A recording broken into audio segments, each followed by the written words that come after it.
صبح کے وقت یہ وظیفہ کیا یا اللہ یا رحمانو تو رات تک پیسوں کا بندوبست ہو گیا۔ یہ وہ وظیفہ ہے کہ اگر آپ پر کروڑوں کا قرض بھی ہو تو وہ شام تک ادا ہو جاتا ہے، اور اگر رات کو یہ عمل کرو تو صبح تک ان سارے معاملات میں آسانی ہو جاتی ہے۔ یہ وظیفہ ایسا کرامتی ہے، جان کر آپ کے رونگٹے کھڑے ہو جائیں گے۔ بسم اللہ الرحمن الرحیم۔ محترم ناظرین، صبح کے وقت میں نے یہ وظیفہ پڑھا اور شام تک پیسوں کا بندوبست ہو گیا۔ یہ وہ طاقتور وظیفہ ہے کہ آپ لوگ اگر اپنی زندگی میں ایک مرتبہ اگر اس وظیفے کو کسی بھی دن پڑھ لیتے ہیں، اللہ پاک کی ذات پر یقین کرتے ہوئے یہ وظیفہ پڑھ کے جو مانگنا ہو آپ لوگ مانگ لینا۔ آپ لوگوں کی کوئی بھی حاجت ہوگی، کوئی بھی بڑی سے بڑی پریشانی ہو، یہ وظیفہ آپ لوگ 1 منٹ کا وقت نکال کر یہ عمل کر لینا، ساری زندگی جھولیاں اٹھا اٹھا کر دعائیں دو گے۔ کسی بھی دن کا وظیفہ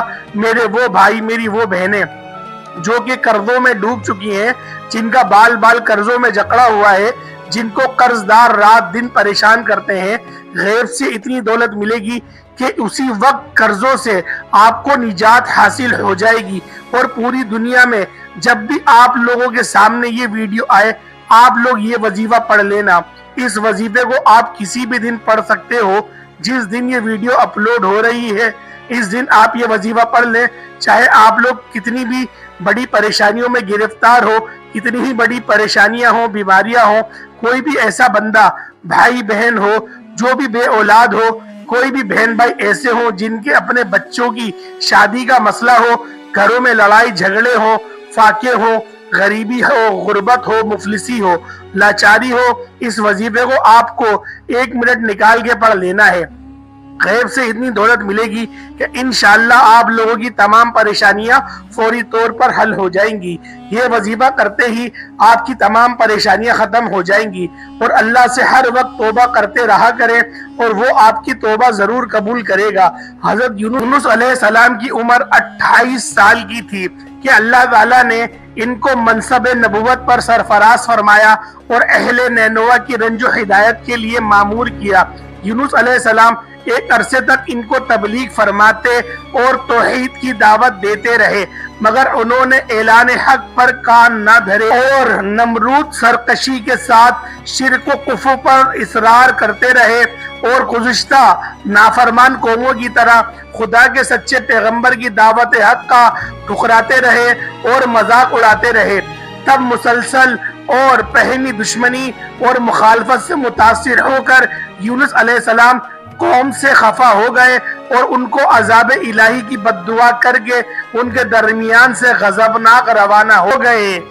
فرات کے کنارے پہنچے تو ایک کشتی کو مسافروں سے بھرا ہوا تیار پایا۔ حضرت یونس علیہ السلام کشتی میں سوار ہوئے اور کشتی نے لنگر اٹھا دیا۔ راستے میں طوفانی ہواؤں نے کشتی کو ادھیڑا ہوا اور کشتی گھمانے لگی، اور اہل کشتی کو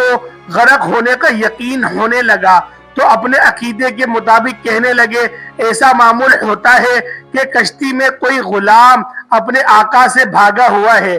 جب تک اس کو کشتی سے جدا نہ کیا جائے گا نجات مشکل ہے۔ یونس علیہ السلام نے سنا، ان کو تنبہ ہوا کہ اللہ تعالیٰ کو میرا نینوا سے وحی کا انتظار کیے بغیر اس طرح چلا آنا پسند نہیں آیا، اور یہ میری آزمائش کے اثرات ہیں۔ یہ سوچ کر انہوں نے اہل کشتی سے فرمایا، وہ غلام میں ہوں جو اپنے آقا سے بھاگا ہوا ہے، مجھ کو کشتی سے باہر پھینک دو۔ مگر ملاح اور اہل کشتی ان کے پاک بازی سے اس قدر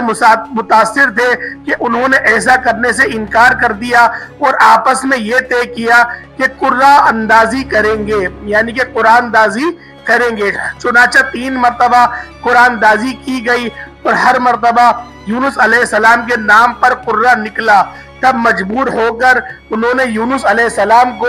دریا میں ڈال دیا اور وہ خود دریا میں گو گئے، اور اس وقت خدا تعالیٰ کے حکم سے ان کو مچھلی نے نگل لیا۔ مچھلی کو حکم تھا کہ صرف نگل لینے کی اجازت ہے، یونس تیری غذا نہیں ہے، اس لیے اس کے جسم کو نقصان نہ پہنچے۔ یونس علیہ السلام جب مچھلی کے پیٹ میں خود کو زندہ پایا تو درگاہ الہی میں اپنی اس ندامت کا اظہار کیا کہ کیوں وحی الہی کا انتظار کیے اور اللہ تعالیٰ سے اجازت لیے بغیر امت سے دعوت سے ناراض ہو کر نینوا سے نکل آئے اور فوری تفسیر کے لیے اس طرح دعا گو ہوئے: لا الہ الا انت سبحانک انی کنت من الظالمین، الہی تیرے سوا کوئی معبود نہیں، تو ہی یکتا ہے، میں تیری پاکی بیان کرتا ہوں، بلا شبہ میں اپنے نفس پر خود ہی ظلم کرنے والا ہوں۔ اللہ تعالیٰ نے یونس علیہ السلام کی درد بھری آواز کو سنا اور قبول فرمایا۔ مچھلی کو حکم ہوا کہ یونس کو جو تیرے پاس ہماری امانت ہے اگل دے، چنانچہ مچھلی نے ساحل پر یونس علیہ السلام کو اگل دیا۔ حضرت عبداللہ بن مسعود فرماتے ہیں کہ مچھلی کے پیٹ میں رہنے کی وجہ سے ان کا جسم ایسا ہو گیا تھا جیسے کہ پرندے کا پیدا شدہ بچہ کا جسم ہوتا ہے، بے حد نرم ہوتا ہے اور جس پر بال تک نہیں ہوتے۔ غرض یونس علیہ السلام بہت تشویشناک حالت میں خشکی پر ڈال دیے گئے۔ اس کے بعد اللہ تعالیٰ نے ان کے لیے ایک ہیلدار درخت اگا دیا جس کے سائے میں وہ ایک جھونپڑی بنا کر رہنے لگے۔